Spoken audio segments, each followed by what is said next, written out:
Belém, nichée au nord du Brésil, devient pour une dizaine de jours la capitale climatique mondiale. C'est ici que 150 délégations, soit près de 50 000 visiteurs, doivent débattre sur l'avenir de la planète.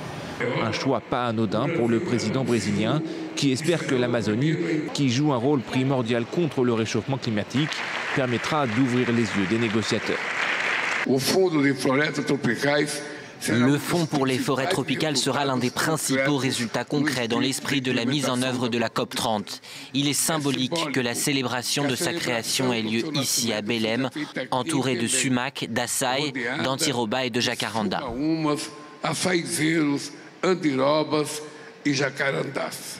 Lula espère ainsi des investissements étrangers pour la forêt afin de lutter contre la déforestation ou encore l'orpaillage. La ville d'1 400 000 habitants a dû aussi se métamorphoser pour accueillir la COP, à l'image de ces immenses paquebots installés pour héberger les visiteurs face au manque d'hôtels.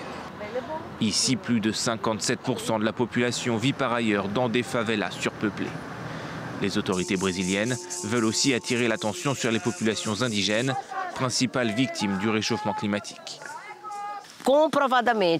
Il est prouvé que la présence indigène, que ce soit sur des territoires délimités ou non, est garante d'une eau propre, d'une biodiversité protégée, d'une alimentation sans pesticides, d'une forêt intacte. Et tout cela est nécessaire à la survie de l'humanité. C'est pourquoi nous affirmons que sans les peuples indigènes, sans leur voix, il n'y a pas d'avenir pour l'humanité.